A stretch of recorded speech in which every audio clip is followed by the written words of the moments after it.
Hi, I'm Alexandra Lloyd, a French Canadian who's called Birmingham, Alabama home since 2017. Welcome to From Where to Here, the podcast that celebrates the rich diversity of languages, cultures, and the stories that connect us all. Each month, I'll sit down with inspiring guests from different backgrounds to explore their cultures, languages, and tackle some fun in our Truth, Dare, or Debunk segment. Whether you're a language enthusiast, a culture lover, or just curious about the world, you're in the right place. Let's dive into your next favorite cultural adventure.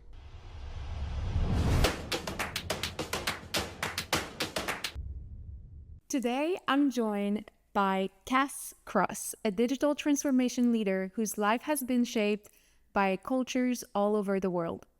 Born to a half Chinese, half Vietnamese mother and an American father, Cass grew up across the Middle East and Indonesia as a third culture kid. She experienced a dramatic shift of expat life before and after 9/11, later carried her nomadic roots into adulthood by working remotely while traveling from Mexico to Vietnam to Scandinavia, and now focuses her career on digital transformation, helping startups and founders grow, and elevating women and girls in the workplace. Cass, welcome to From Where to Here. Hey, I'm so excited to be here. Yay. I'm so excited to have you here. Our friendships really started when we first met at that event in Orlando. Mm-hmm. And I said it to you before, but you are the friend that I didn't know that I needed in my life going through that podcast journey. And it's just been such a great exchange, you and I, and just such a meaningful friendship in many different aspects, way beyond the podcast. Yeah, and it's so fun to see where your podcast is now, because when I met you, I know it was an idea for you. You hadn't executed on it yet, and you were so bright and bubbly and so encouraging. I think I was really nervous when we were at a women's event at a conference, and we were doing introductions around the table. And basically, I brought up my own podcast, and Alexandra was so awesome and kind of followed up with me after the breakfast and was like, oh my gosh, I've been wanting to do my own podcast, and it's so cool that you're doing this. And so it's been such a great friendship because we have this shared passion. And I just love that I get to be on your podcast now. It's like so full circle. And yeah, I'm just so happy to be here. A full circle moment. Yeah. Yes, absolutely. Well, there's a lot of different things I didn't even know about you when I first met you. So I'm interested for us to dive into that area of your life that really transpose in, I think, many other aspects too. So, Cass, I want to start at the beginning, and I want you to tell us what's your earliest memory of realizing you were growing up in a very different environment compared to kids who most often stayed in one place. So I think when or at least speaking from my experience as a little kid, I didn't know anything different. So your own reality is like, you have no concept of like other ways of being or being different. It isn't until you have your first experiences, I think, interacting with other people and seeing their reactions that make you realize that you are different. All this to say, my first experience was probably meeting like little other kids in America or their parents. I think more so often it was with adults actually, where I would tell them that, oh, my family, we're going to be going to Saudi Arabia and living there for a while because of my dad's job. And like the raised eyebrows and just kind of like, wow, reactions made you realize like, oh, I guess not everyone is going to other countries and living there with their families. So I think that's what made me realize I was a little bit different. Did you have any comments when we think of Middle East? I think generally speaking, you connect with what you hear in the media, what is generally broadcast. What type of comments would you initially get? I'm curious. Yeah, so I was born in 1992, so I'm 32, and my experiences living abroad started pretty early. Like I was born in the United States, in California, in Anaheim specifically. But then while I was still a baby, that's the first time we went overseas as a family, like when I was born. We went to Indonesia first, and then after Indonesia was Saudi Arabia. So all this to say, this was actually pre 9/11.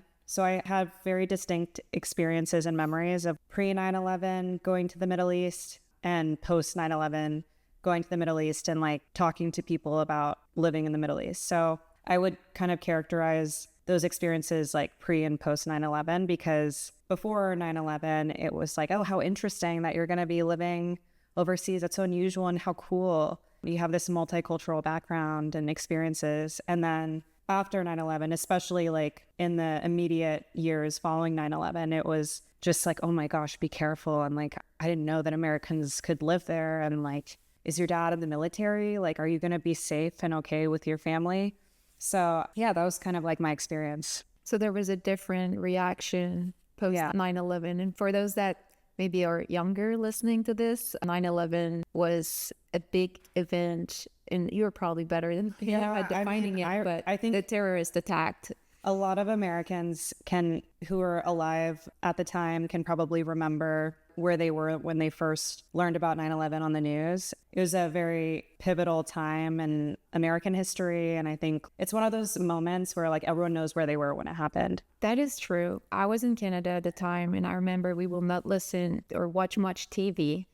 And I showed up at school, and I was like, what's going on? We all talk about it. We took, I think, the whole morning talking about the recent events, and the teacher just went through and then tried to answer questions, because there's a lot of, well, why is this happening and what's going on? So you saw a big shift in terms of pre 9/11 and post 11.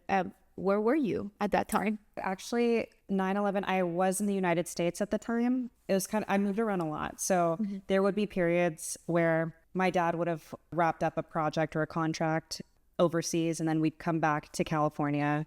My family has a home there in Orange County. And so there might be like a month or two in between contracts and in between jobs where I was in America. So it was one of those situations where like I was in America when 9/11 happened. And I remember sitting on the living room floor with like the rest of my family, just watching it happen on the news and just being really silent. I just knew, seeing my aunt and the reactions of other adults in the room, that something, a big deal had happened. Yeah, totally. And yeah, that's devastating. You alluded to it a little bit. Your family moved between Saudi Arabia, Egypt, and Bahrain, while your dad was working in oil, desalination, and nuclear energy. How did that constant movement and being connected to such like global industries shape the way you saw the world as a kid? That's a good question. I would say I always was in places with a lot of racial diversity, and I think just a distinct awareness of America is one country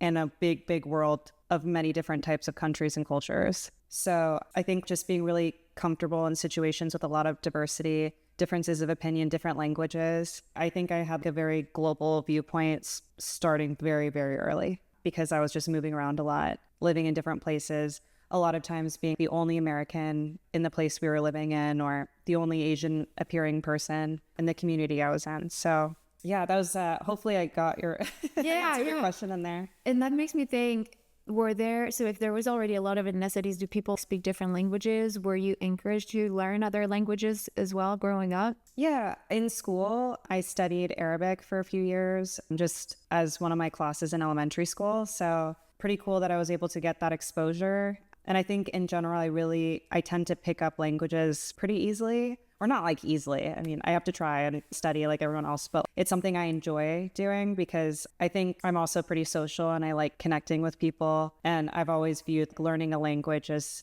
getting a tool to connect with someone, which I've always loved doing. So is it something that when you travel, you try to learn a few phrases? I think a little bit. Yeah. I always know how to say cheers. And that's like one of the first things I want to learn. And hello and the jokes and the jokes. Can you explain like something, maybe curse words or something? I think it's really fun. Yeah, just connect with people and joke with people. So what's a curse word? Oh my God, that's bad. I think, well, German comes to mind. So I studied German for a few years too. Oh, I'm gonna get made fun of so bad, but Scheiße, and like, you know, I use that one just by myself. If it just rolls off the tongue. It's very does. nice. Yeah, that's a cool one. Okay.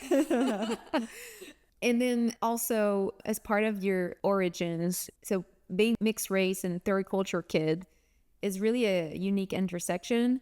What challenges or identity questions came up for you that might not fit neatly into one category or another? Yeah, I think it led to when I was growing up, I think I always felt different because just purely racial identity wise, my mom is Asian and then my dad is Caucasian. And in spaces where there are usually Asian people know I'm mixed. And then Why is that? I think, I'm not sure. They just always could pick up. Maybe I'm just taller and maybe my coloring's a little bit, my hair color's maybe a little bit lighter brown, or it just seems like my Asian friends and peers can usually see that I'm mixed race. For other people, I guess it depends on the community, the environment you grew up in, because for example, in California, there's a big Asian community and actually a big, what you would call hapa. I don't know if you know that term. It's actually an old Hawaiian term and it means basically half Asian, half something else. So there's a big Hapa community in California. So I think in California, people have always recognized that I'm Hapa, that I'm part Asian, part something else. I think in other places, when I've lived in Saudi Arabia and been one of the few Asian people in the community, maybe it's less apparent that I'm Hapa. Maybe they would assume that I'm just Asian. Yeah. But it definitely complicates things because as an American living abroad, you definitely feel different and other in the community. But then add the layer of racial identity, how you appear, that can also lead to a feeling of otherness, even if you are in groups of people that technically are part of your identity. If I was in a group of Asian people that weren't mixed race, sometimes I feel other, or I'm not seen as part of the community. Or if I'm in a group of people, of Caucasian people, sometimes I am also seen as other, being mixed race. Maybe the questions around like, I wonder how Asian people feel about that. And then they turn to me to represent. I'm speaking very broad brushstrokes because for the most part, I'm in spaces where people are super tolerant and it's like my ethnicity, my racial identity isn't really relevant, or not relevant in a bad way, but like I'm not made to feel other. I'm just speaking about some experiences that I've had growing up. Yeah, it's definitely a complicated thing. Yeah, complicated place to be. Yeah. Know how to react, it sounds like. How have you navigated through that? Great. I think it helped a lot to have a lot of siblings. So if I ever felt I was different, I didn't belong, I always had the siblings that I could talk about that with or joke about that with. And that's a really nice thing about being in a big family is you've got people to relate to and they understand because they're also living overseas as an expat and also as a biracial person. Yeah. What do you think can people do to not put people in a box? What would you recommend for people to not try to put others in a box if they are the only one representing a certain ethnicity? Yeah. Going back to your example, and I'm going to give you a terrible example of mine that I poorly done, made a reference. I was at one of those conferences and I mean, I know them, but I mistakenly thought the first person was the second person. They're both Asian. And I felt terrible and they laughed about it and they're like, oh, this is the first time of the night this has happened, and there I am. And I felt terrible. So I think even with the best intention I think I've done that with sometimes Caucasian friends too. Like, don't worry. And it's like, I don't want to answer for everybody. I can just speak from my own experience. I think no one wants to feel assumptions are being made about them before they're able to share who they are as a person. I think that can feel like a negative thing for a lot of people. Not everyone. Maybe some people don't care, but I think if you are trying to be conscious of the way that you're making people feel, the person who is multiracial or the person who's different in your group, I think something to do is don't make any assumptions, be really curious, ask questions. But then I'm sure there's going to be some people who think it's hilarious and don't mind it at all they'll joke about it themselves. So I think that's a question that I'm sure some people would answer differently. But I think the sentiment is really nice. If you really care about not making someone feel uncomfortable or othered, just try not to make assumptions, ask questions. Yeah, that's generally a good way to make the other person feel important and seen. We're going to have in our segment right there, or debunk, an opportunity for you to debunk any myth related to your culture. So one more thing I wanted to ask you, because our audience really loves languages and cultural nuances, was there a moment when you realized you were code switching, maybe with humor or language, depending on who you were around? I think like so much of my doing that is subconscious. It's almost, I don't even realize I'm doing it because I've had to practice doing that since I was so young. Because when I was traveling with my family when I was younger and trying to integrate into a new community quickly, because you want to make friends, kids want to play with other kids and feel like they belong. You just get really good at picking up on social cues and being really observant and mirroring people, knowing what's funny and what's not, and the way people dress, the way people behave in groups. And I think anyone who's moved around a lot, not necessarily like in other countries either, I think it's like you figure out ways to quickly integrate. Was there some things that you kept with you as you continue in other, let's say, countries that, in Saudi Arabia, there were that thing that the kids were doing that I continue to do, or the way they dressed that I like to dress this, or any particular things that you remember that kind of follow through in your way of living? I think being in the Middle East, it's generally a more conservative culture in terms of the way you dress, certainly as a woman. In Saudi Arabia, like my sisters and my mom had to wear an abaya, which is a black covering where essentially depending on where you are, actually, it can be more strict or less strict, but generally your chest is covered. You're wearing a black robe, essentially. And then if you're in a more conservative environment, it extends to covering your hair. Sometimes you can get away with not covering your hair, but that's the context of what my experience was living in Saudi Arabia, where I spent multiple years. So I think because of that, I defaulted to dressing a little bit more in terms of covering up a little bit more, which was definitely interesting because moving to Southern California, it's the opposite. It's very beach culture. You're wearing short shorts and sandals. And so to answer your question, I think maybe in Saudi Arabia, I was dressing a little more conservatively in the Middle East, but then that quickly changed. You're like being in different places. So how old were you during that time? Because you mentioned your sister and your mom had to dress up that way. Yeah. But not you? But not me. Yeah. So I was young enough where I didn't have to. I think basically when you're around puberty, maybe 10 years old, 11 years old is when people start wearing the abaya. And again, I'm sure it varies where you are.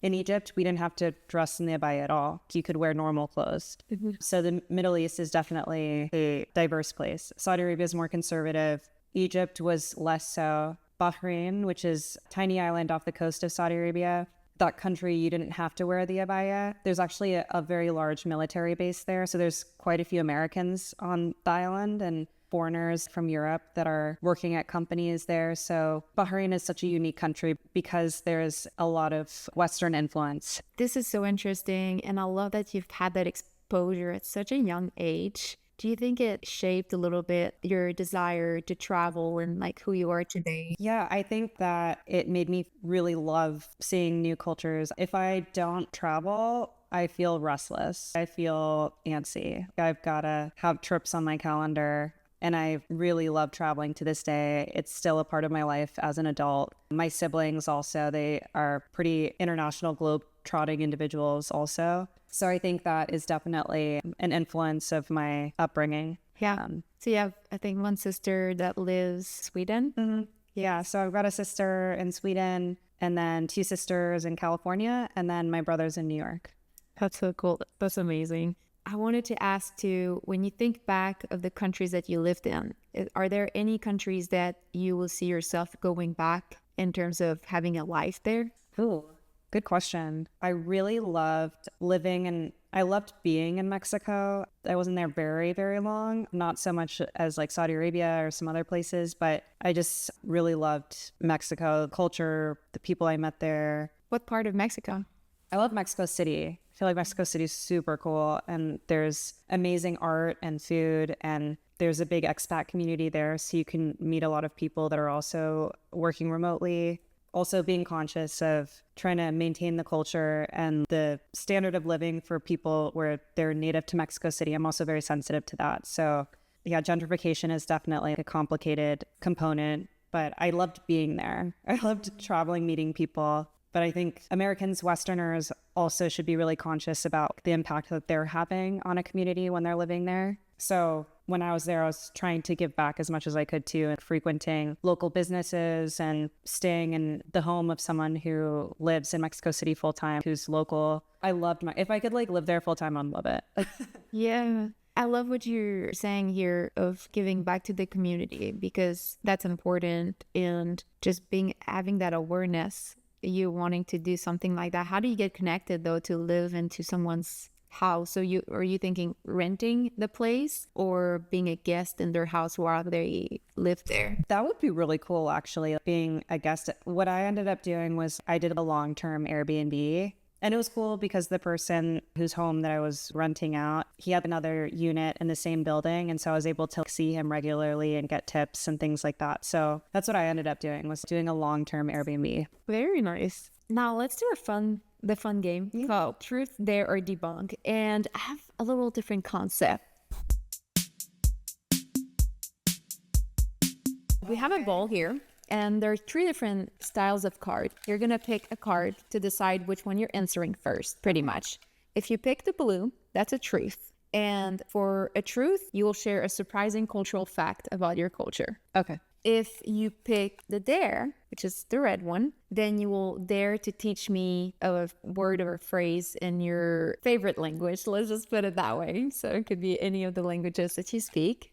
Which, by the way, what are all the languages that you speak? Oh my God. I don't or that you've learned. You can before. Share. Yeah, I've studied Arabic before and German, and I am aspiring to and studying Vietnamese right now, but I'm not. I sound terrible.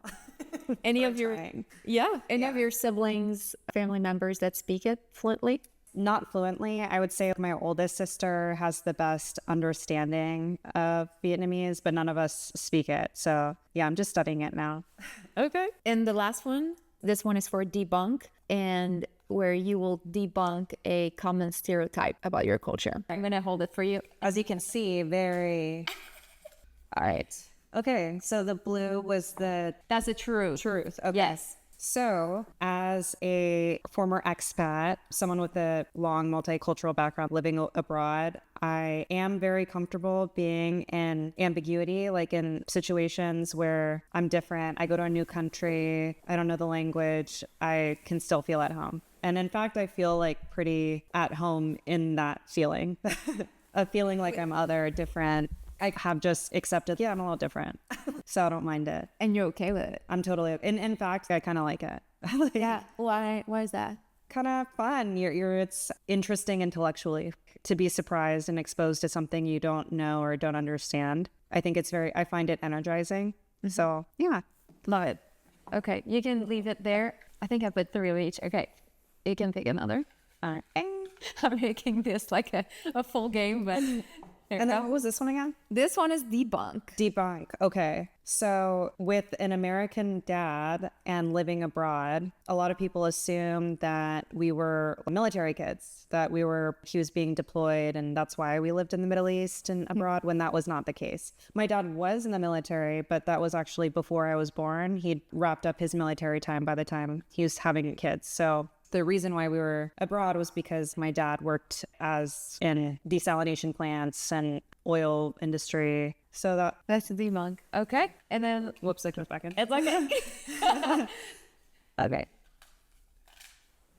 All right. And then this one, the truth. So it is true that being mixed race, I got a lot of questions like, what are you? People wanting to know what my mix was, if they could identify that I was mixed. I was always asked, are you Filipino? Are you Hawaiian or Taiwanese?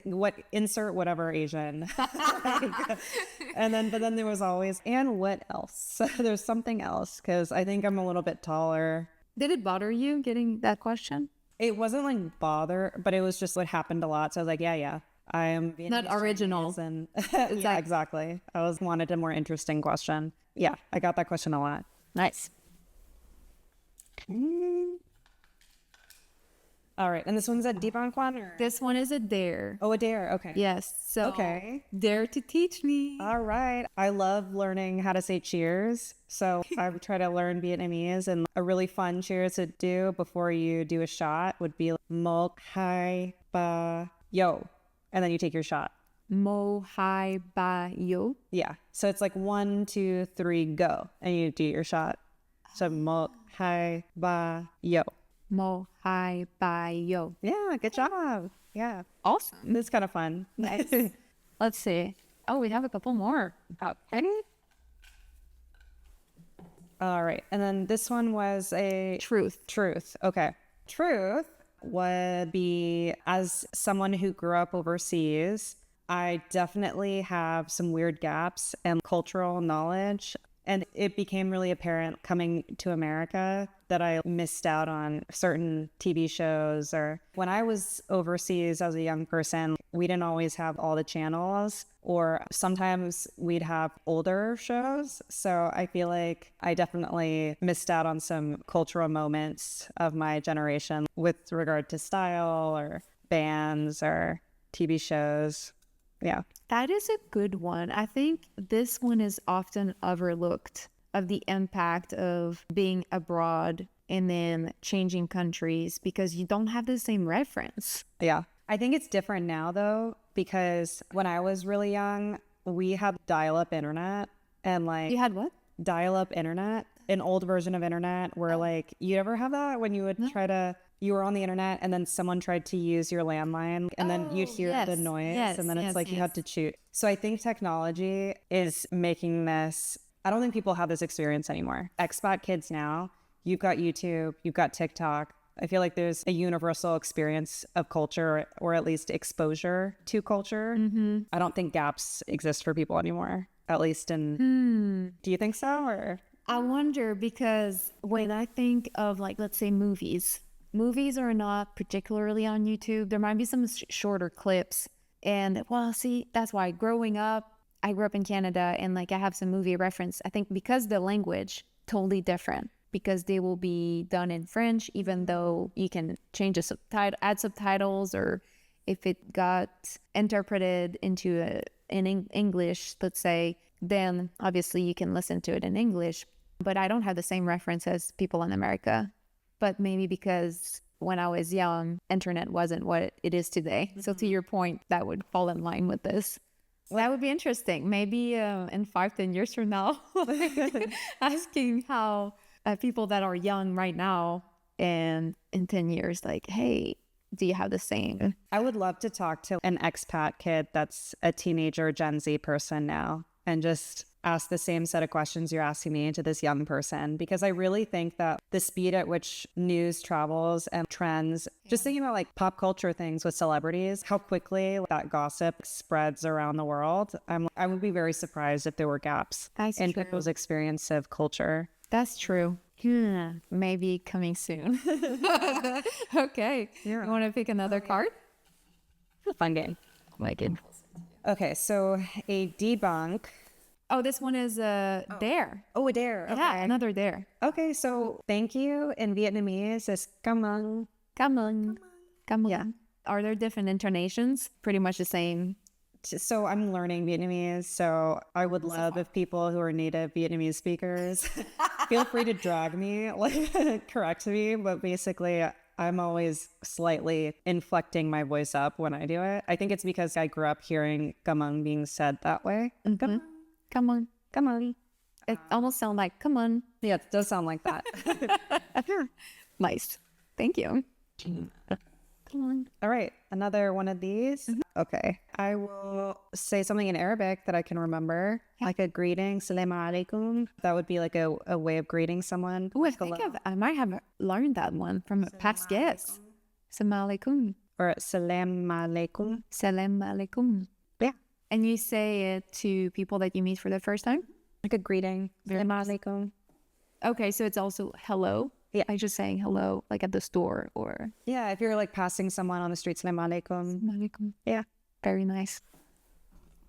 Oh, we have, okay, these are the same. So 2 more of debunk you'd like to do about your culture? So one debunk would be, so I work in technology, and I think with any industry that's like related to STEM, people kind of assume that if you have international background that you'd be attracted to tech because there can be like universal elements to it. Programming languages, for example, or like math is something that translates across cultures, and that would be why someone with a multicultural background, like why they would be attracted to it. And that is where you would excel maybe in the US as like someone with an international background. But for me, I think that my mixed cultural background really did help me a lot in my tech career. And like, I always felt like growing up, I was bridging cultural differences and like translating concepts from one culture to another, bridging gaps of understanding. And I think that translated very well into a career in tech where I'm working with so many people, teammates of different cultures. I think having that cultural understanding, multicultural understanding is really helpful in tech. And I think it's also important, just like the kinds of roles I've had involved translating something highly technical to a non-technical audience. And so the act of translation or communicating in different ways, I feel like that was a skill that I honed as a young person living abroad, and I get to exercise that skill now in my career. Yes, that's so important. Would you say is mainly when you work with teams overseas or even teams within the US, for example, where you find this skill to be something that you use in your everyday as part of your work? For sure. I use it every day in my work because yes, you end up working with a lot of developers and technicians that are offshore. But even in the US, like if you're working with an all US team, like there are varying degrees of knowledge of technology and stakeholders who are totally non-technical coming in without a tech background. And so it's really important to be able to like include those people in the fold in decision making. So yeah, it still applies even if you're in like a group of like all Americans who've spent most of their lives in America. And I think it still benefits you to be able to translate things in ways that people can understand. Absolutely. That's great. And I think that's something that's often overlooked as a skill that's not necessarily listed. We could say even in the job responsibilities, or that would not be something that you think of, oh yeah, that's going to be actually beneficial. So you're able to bring a broader range of perspectives on the work that you do and to better the communications across departments and across different skill sets. So that's really neat. Well, thank you so much for sharing those truths and dares and debunks with us. I feel like we know you a little bit more now. Yeah. Let's shift into how these experiences have shaped the way you show up today, and especially in tech and leadership, which we kind of already started talking a little bit about, a kind of cultural translator in your work. I'd like if you can give us a story where your international background, what was your aha moment that lit a fire under your passion for women's leadership and creating a space for women in tech? Can you elaborate on what it's so important to you and what was that moment that started this kind of new beginning, potentially we can call it? Yeah, I think that since the beginning of my career in tech, I was oftentimes one of the few or the only woman on a team, but it wasn't, I think it wasn't until like 2 years ago that I felt like mobilized to act on the knowledge of like the lack of representation of women in tech fields, or the disparity rather. Specifically, I went to a conference that was very B2B digital transformation oriented, and I just noticed that there was such a large discrepancy of men compared to women in the room, from the people speaking on panels to delivering keynotes, or just by looking around the room in the conference, there were just so few women compared to men. And I think it was being in my 30s and then having a certain level of like confidence in myself as a professional having confidence in my own voice that I wanted to do something about this lack of representation. So that's when I launched my podcast, How She Got Here. And Love the name. Thank you. I interview women that are in tech and e-commerce, tech and business. And I was just inspired by showing people that there are some really amazing women that are leading industries, that are leading companies, doing really innovative work. You know, if you were to go to conferences and look at speaker lineups, you wouldn't necessarily know that. I think that there are a lot of female leaders that don't get as much visibility. And I wanted to create a platform to highlight women that I was working with and I knew, and show younger women their experiences, show these women that there are pathways to leadership, and that just because you don't see people that look like you in a room, just because you don't see yourself represented on stage, doesn't mean you don't belong there. And so it's definitely a passion project of mine. I feel so lucky to have met so many young girls who watch the podcast and get to meet them in person. And I think that representation is a really powerful thing. I know in my career, I have felt really inspired and energized by meeting women who were a little bit further along than me in their career and excelling. And I've been able to learn a lot from those women. And I would love if I could do something close to that for other younger girls. So that's a beautiful way to give back. And you're really making an impact on those young women and also just the community as a whole. So that it makes an impact on me. I mean, like, yes. I get to interview some really cool people and I learn so much. And I oftentimes will think about interviews long after the interview ends. I've definitely had like a direct impact on myself and my career from things that I've learned in conversation with women on my podcast. I'm sure that you can feel the same way with your content, right? Just these conversations are so powerful. So definitely it's had an impact on one chick. So yeah. I would love it if something that comes out in an interview resonates with other people watching too.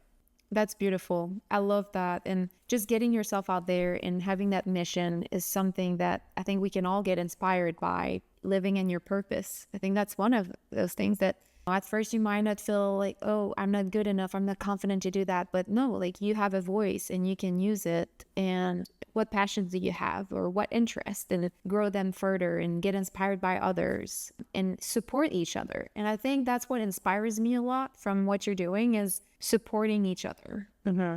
As another woman, as another person that maybe is just starting out. You were there before, and then you can show the path to another person that's just starting out. And I think you do that beautifully through your interviews and through the way that you lead. And I think we can all get inspired by that. Aww. Today's episode is brought to you by Red Cat Coffee House and their Landmark Series coffees. As a cat lover, I could not resist but introduce you specifically to this blend called Light Rails. It features a cat on the label. But not only that, each blend features a landmark, is inspired by a landmark of the city. This one is inspired by our vibrant Rainbow Tunnel downtown, and it has sweet fruits and mixed berries. You can find the Landmark series, including blends like Ironworks, Full Steam Ahead, Alabama Audubon, and Johns Valley Trail, either online, at Red Cat locations, or your local Piggly Wiggly. It's coffee with a story, and even with a feline charm.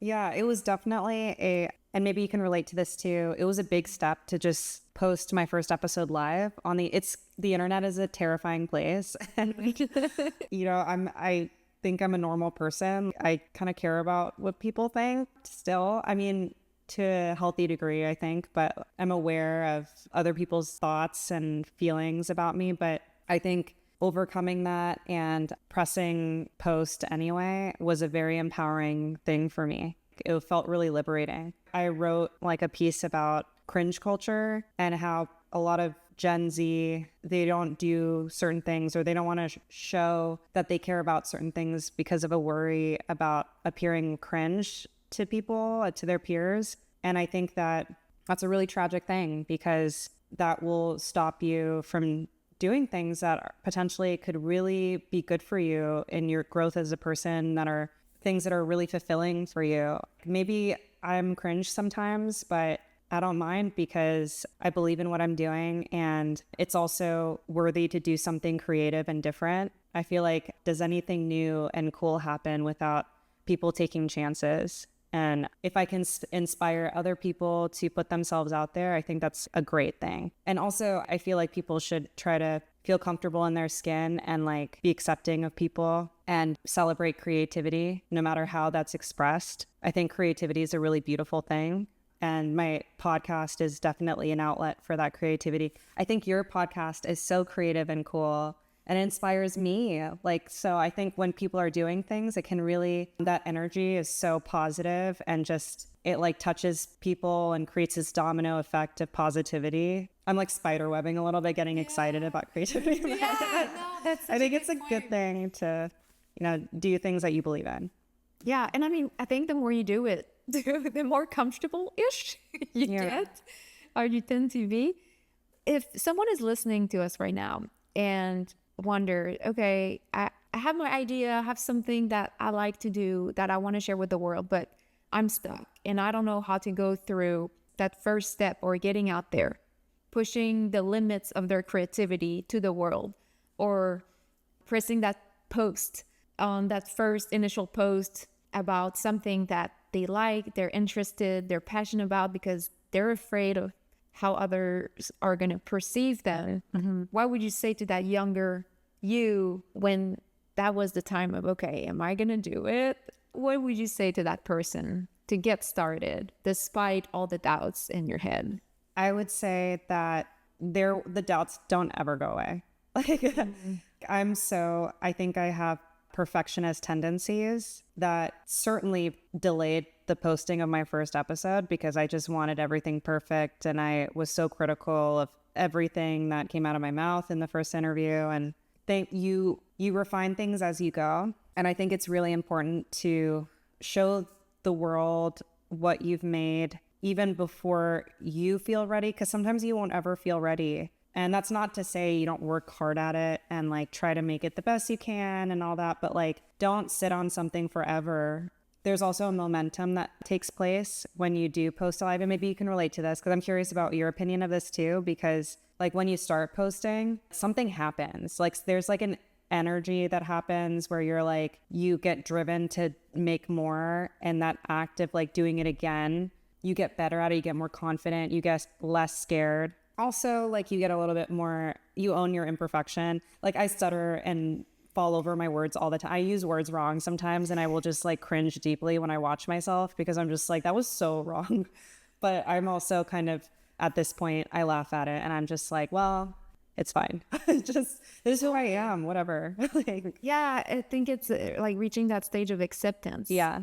I really like what you said about embracing your imperfections. I think that's what it is too, where we want to, we have maybe examples that we get inspired by that we think, or at least in my experience is, oh yeah, this is what I aspire to. I want it to be to that level. And then if it's not exactly that, then you think, well, okay, maybe I should not post it, or maybe I should not talk about this yet because maybe I don't have enough knowledge about it, or I don't have that technical ability to make it look like it's movie level perfect. So I can relate to that a lot. I also think about content or art or whatever that resonates with you as a person, or whether that's like a writer or I don't know, a celebrity or someone that you see on TV or on YouTube or whatever that creates content that really resonates with you. Do you feel that way because they do everything perfectly and perfectly polished and they're so well spoken? Like for me, I really love people who are imperfect because I relate to them and they feel more human. I know they're not AI because they've made some mistakes here and there. Like I find that really relatable, and that's the kind of content I really like and I learned from. So I try to kind of keep that perspective. I also think like my podcast, I'm aware that I have a lot of listeners that are younger girls, and definitely like a message that I want to share with younger girls is like to be forgiving of yourself and accepting of yourself and be confident in showing up and not be afraid to make mistakes because that's the only way you're going to get better. And so if I'm going to tell younger girls to do that, I would be a huge hypocrite if I like didn't practice that myself. which doesn't mean that it's not hard. And like sometimes I'm like kind of embarrassed or whatever. I don't know if I'm embarrassed actually. At this point, I'm like, maybe I'm aware of things that people could totally make fun of for sure. But I'm like, I don't really care too much anymore. I'm just like, I believe in my mission so much. I think that's key too. You got to believe into what you're doing. Yeah. And I like am at this place in my life where I like myself. Like, I know I'm not a perfect person, but I try my best and I have good intentions and I try to take accountability for things. And like, I think part of it is getting older. And I've had this conversation a lot about where confidence comes from, because I'm always trying to figure out advice that will resonate with younger people to make them feel confident. And so something I ask my guests all the time is like, what helped you to feel more confident? I wonder if it's just an age thing, or I think it's actually like doing things you're afraid of. Those things that like promises I've kept to myself, times that I've done something that was really difficult, those have been sources of confidence for myself. What do you think? Where does confidence? What you just said. Yes. So you know how we will tend to, saying things that, what's the word for it, where you give your word to someone, but what about giving your word to yourself? Yeah. How often do you do that? Because that's going to impact your level of trust into your own ability of the fact that you said to yourself, yeah, you committed to doing a certain things and you fail to deliver. That's going to, I think, impact your confidence that you have in yourself to be able to do things. If you tell yourself, hey, I'm going to go to the gym 3 times this week, it's been a month and every time you've been going 2 times a week, do you think you're able to do great things? In the big scheme, you might second guess yourself as far as your capabilities, but you're very capable. But it's only because you told yourself you were going to do something and then you end up not doing it. On the flip side, if you're doing and going to the gym that 3 times because you told yourself that this is what you want to do and you're doing it, wow, that satisfaction that comes from it. It's like, I've done what I said I would do. And it's not even to someone else, but I think that also built the confidence. And I kind of heard that from what you just shared. So that's why I'm giving that example. So yes, your words really resonated with me because that... I don't know if you feel the same way, but like launching my podcast, I'm so proud of doing that because I was so scared just putting myself out there online. People in my life, people in high school, like seeing me online is just like mortified. But now that I've done it, tore off the Band-Aid, wow, it's just like totally fine. And I'm out there and I'm owning my opinions. I think it actually brought a lot of confidence to myself, even professionally. I don't really get that nervous presenting and owning my opinions and speaking up for myself in meetings. I think my podcast has added a layer of confidence in my ability to articulate what I believe in and stand by what I believe in. That's amazing. How do you feel about your podcast journey? Because I feel like Alex and I have such a cool, like our friendship came about from both of our passion for podcasting, like wanting to share our vision with the world. And I'm so curious what you feel. One thing that really stands out for me, and I think that answers your question pretty much, is I am allowing myself to be more authentic. In the sense that I used to see it, well, I go to work and my work is one thing, the podcast is one thing, and I'll give those 2 spheres as key examples here. Now the way I look at it is really, well, this is a piece of me. These are 2 pieces of me, and they also interact with each other. So an example of how I've been living in that authenticity, and in the recent weeks, I've been posting on LinkedIn about both my podcast and I've noticed you doing that. Yeah. So it's different. For example, I used to hide my accent. That's something I used to do. Well, this is a part of me that translated to my work, but also that made me start the podcast in a way, because these are different challenges that I've experienced through my journey as a human, and also as part of my work, as part of my podcast. Wow, I'm not really explaining that with the podcast, but I guess where I'm going with this is I think it's allowing me to be more who I want to be, like to all the different parts of yourself, integrating all these pieces together, and also introducing myself as such when I share with others. And they all are part of you. They don't define you, right? Like I think I'm a believer that these parts don't necessarily like define who you are. You decide what you want to share, what you want to talk about, and who you are as a person. And it's so much deeper than yeah, I work there or I do that. It's how you want to show up in the world. But I think that authenticity that I'm allowing myself to exist in is very freeing. Same. And I forgot what was your question. But then I answered it. Yeah. But yeah, so that's beautiful. But let's come back to your journey. When you think of the future of leadership as a whole, especially from a global perspective and diverse context, what qualities do you think will matter most, and what shifts are needed, shifts in this or society or different aspects to get to the future of leadership that you think we need, and what qualities are needed? I think there needs to be free-flowing information, because I think so much of negative stereotyping and people making assumptions that prevent productive dialogue from happening takes place because of a lack of understanding and a lack of knowledge about cultural context and history. And I think that it's really, really important for people to have knowledge, and a global knowledge. Like, we were talking about this a little bit earlier, but like when I was growing up overseas in international schools, history right away was global in context. Like, I learned about Chinese history and history of colonialism like very, very early. And I think in America, that global history context didn't really come into the picture until high school. Whereas overseas, at least my own experience, was like having exposure to that way earlier.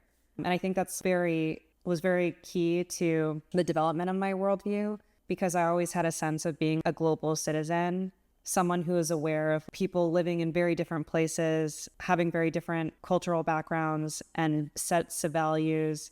And I worry about having a very narrow exposure to history or a very narrow exposure to the news. I think you need to be aware of what's happening all over the world, not just in America. So having free-flowing information. I also think that people need to come into conversations, not they need to disagree, but they have to have conversations about things that they disagree with. You can have some healthy disagreements. Yeah. I have those all the time with my husband. Right.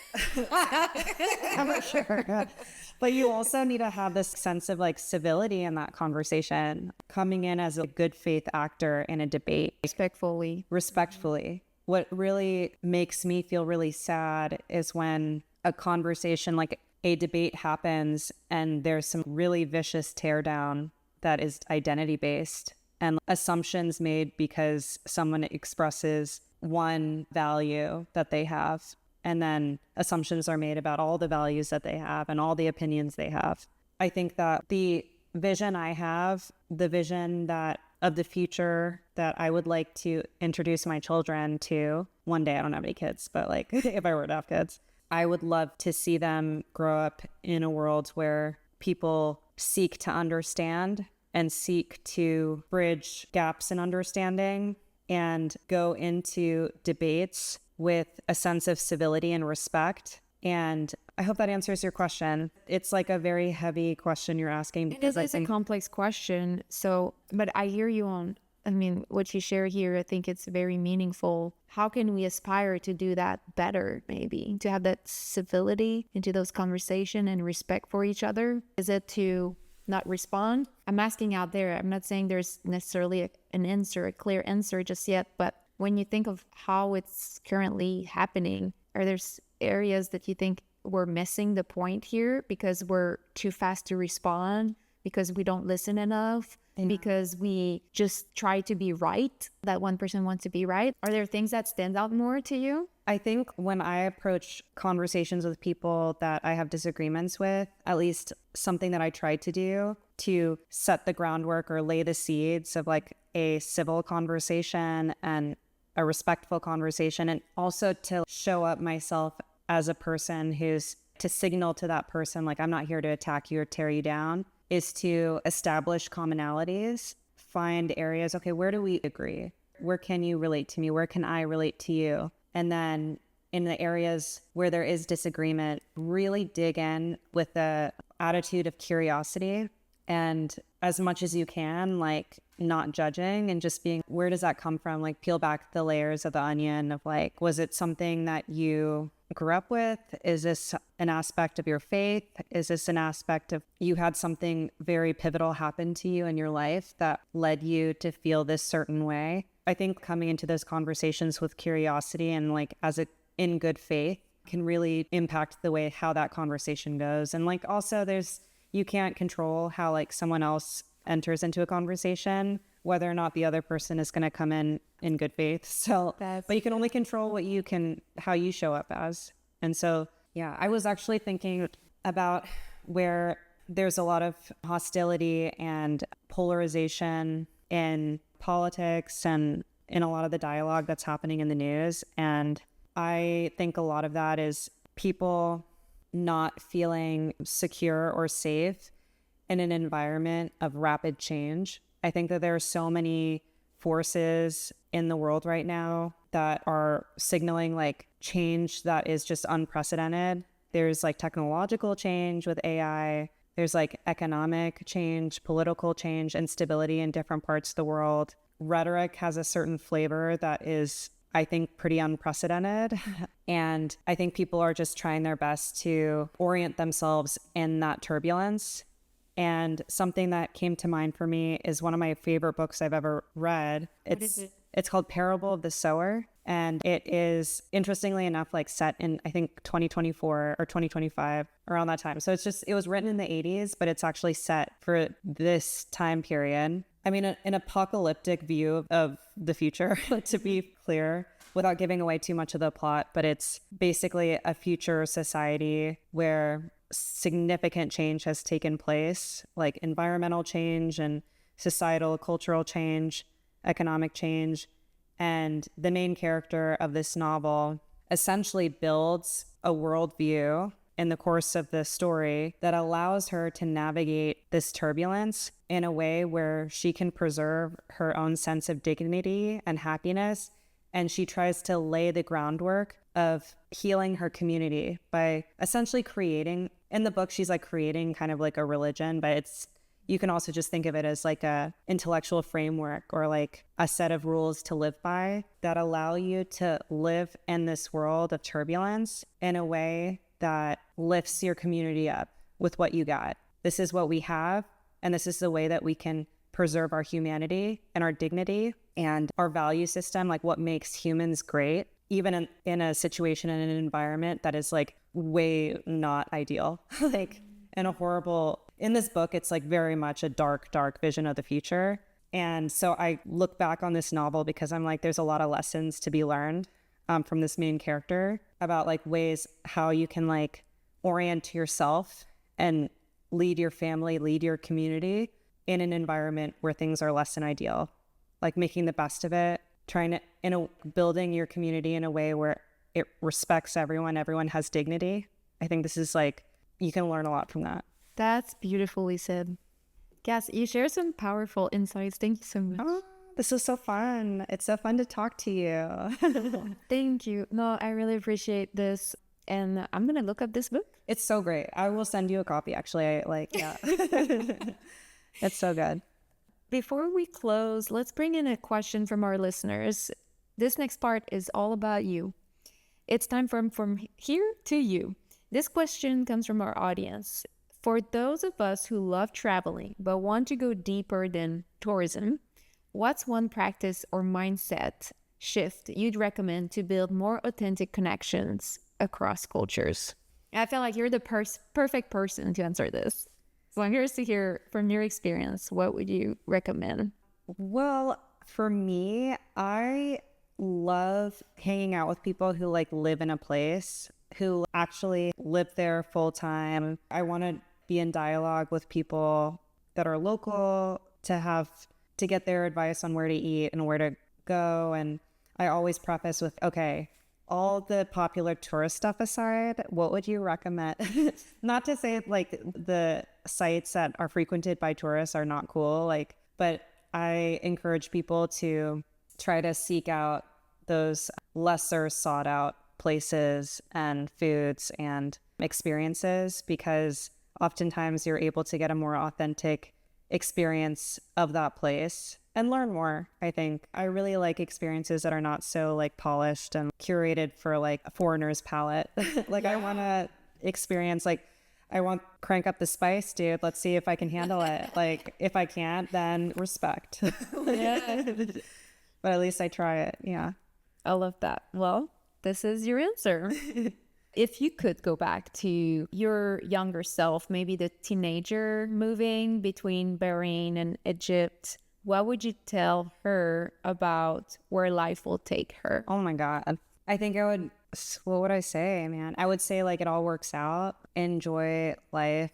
Things aren't so serious or heavy. Like there's so much life ahead of you. And also the things that make you feel like you're different or make you feel like maybe isolated from others, that difference, that part of you that's different is the really cool part of you. It's the thing that people are going to be really interested in, and that will like spring forth like ideas and like opinions that challenge people, challenge frameworks in ways that are really interesting. So difference is cool, and celebrate difference in other people whenever you see it. What's a good way you think to celebrate those differences when you say that, just to make it even more practical? How can people intentionally do that? Being curious and I don't know, intentional. Because for me, it's almost like Natural. yeah, I'm just like, oh, that's so cool. Like Yeah. you like that's an interest of yours. Like tell me more about that, because difference is cool. Like it's interesting. Yeah, definitely. Cass, thank you for sharing your story and wisdom with us. Where can people find out more about your podcast, how she got here, and also just connect with you to learn more and follow what you have coming up? Yeah, so my podcast is called How She Got Here, and you can follow the YouTube channel. I've got a YouTube channel where all the interviews are hosted, and you can also follow How She Got Here on Spotify. And you can connect with me anytime on LinkedIn. Cassandra Cross is my full name. And happy to connect with anyone who is curious about anything that we've talked about today. This was so much fun. Also, anyone who's like, if Alex ever approaches you to be on our podcast, do it in a heartbeat. It's so much fun. I like haven't thought so much about some of the questions you asked are so thought-provoking in a really good way. Just investigating my beliefs and reflecting back on my childhood. I haven't done that in a long time. So it's just a really, I think, fun exercise. Yeah. And you also make people feel really special. I feel like, oh my God. I feel very special. I feel very VIP right now. So Oh my God. Thank you so much. It's been just a pleasure to have you. I think you have a fabulous story, and you're doing some great work, and you're having an impact on these young girls and women. And I hope that your work continue to expand.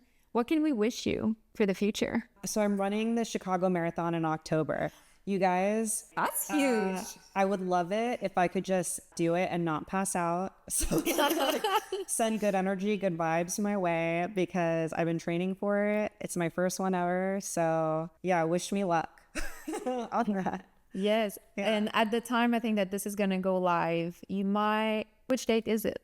I think it's October 12th, early October. It's definitely early October. So also I'm raising money for the American Cancer Society. I'm on Team Determination. So I'll actually give you my link if you guys would like to contribute. I would love that. It's a great cause. I'm actually doing it in honor of my mom who passed from cancer. So I'm excited to do this race. Yay. Well, definitely we'll add all the links in the show notes. Cass, thank you so much for your time and for being here with me. If you were inspired by Cass's story, make sure to follow From Where to Here for more episodes with some amazing guests. Thank you so much. Bye. Thank you for tuning in to From Where to Here. If you enjoyed this episode, be sure to hit subscribe, leave a review, and share it with someone who loves discovering new cultures. Follow us on Instagram at From Where to Here Pod for exclusive updates, behind the scenes moments, and a peek at upcoming guests. Until next time, keep learning, keep connecting, and keep celebrating the beauty of languages and cultures. À bientôt!